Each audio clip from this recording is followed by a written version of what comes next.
Magandang hapon mga kabukids! Huwebes Santo nga pala ngayon, kaya naman naisipan naming magluto ng bilo-bilo or pinaltok. Ano nagawa ninyo? Ito, naglambitin na sila, oh. Nagdagkit-dagkit na. Digkit na, oh. Paano na kami? At naghanda nga pala kami dito ng glutinous rice, Singapore, kamote, at mas masarap sana kung may langka pa or saging. Pero okay na to, tuloy na natin to. Kamuti. Yeah, madumi na. Wow. Yan ay ano? Wala man madumi yan. Madumi ah. Sige, lantahan. At nagluluto nga kami ngayon ng pinaltok o bilo-bilo. At dahil Huwebes Santo, ire ang menu. Ito ang aming, ano nga sa Cebu mo ang tawag dito? Ire ay Singapore. Hindi, may tawag sa Cebu nito eh.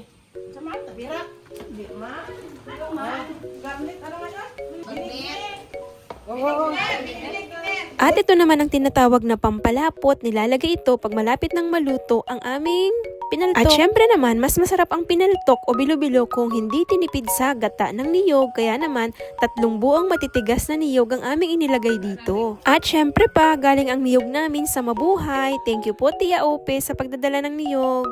Oo. Kung makikita ka rin sa mapa. Saan pa natin? Ah, di ba sila ano? Kailan ba yan? Anong year yan? At syempre pa, habang nagluluto ng pinaltok ay hindi talaga maiwasan ang kwentuhan na walang humpay. Kaya habang hinihintay naming maluto ang pinaltok, ay ito muna kwentuhan at panonood ng mga videos sa cellphone.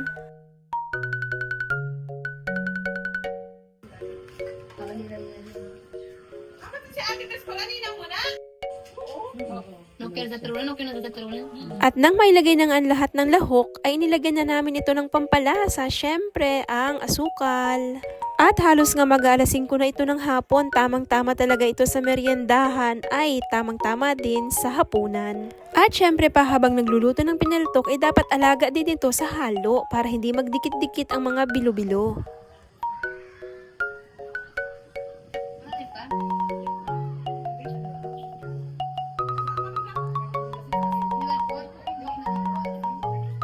At ang palatandaan daw nila kapag luto na ang bilo-bilo ay kapag ito ay lumutang na. Kaya ayan na, lumutang na nga ang mga bilo-bilo at ilalagay na ni Tia ang pampalapot. At luto na rin yan ang laman ng Singapore at kamote. Nakakatakam na talaga, pero mas masarap pa rin kumain sa tabing dagat. Kaya pagkatapos ito ay pupunta kami sa tabing dagat para doon maghapunan.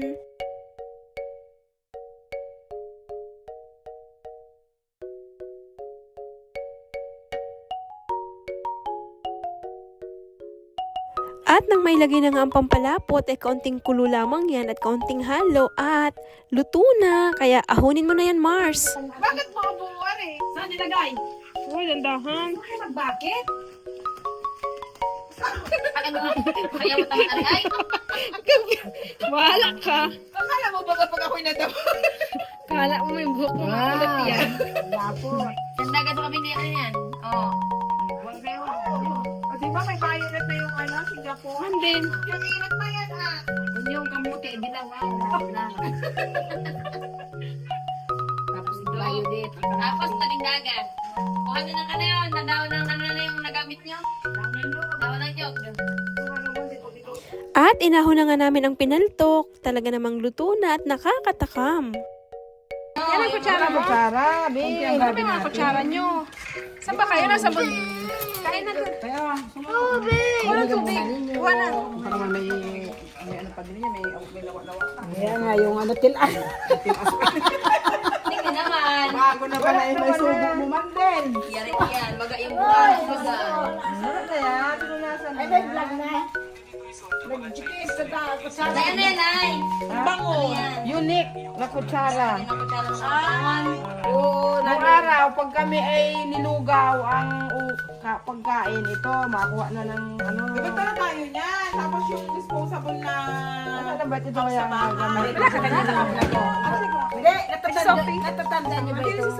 Wala, baka hindi nila alam. Ang ganda man din, oh. Ano niya para may vlog kayo bago, unique. Talagang hindi lang pagtitipid. Oo. Pwede na pala. Ito ay menos hugas. Abe, magkano ko ng kutsara bawal kumain. Nampay na.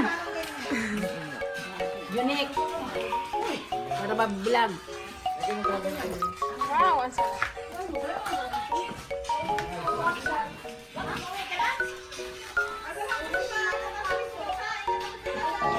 Ano si Sophia?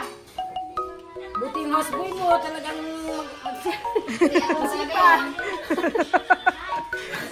parating may load yung iyong wifi. Dapat may load.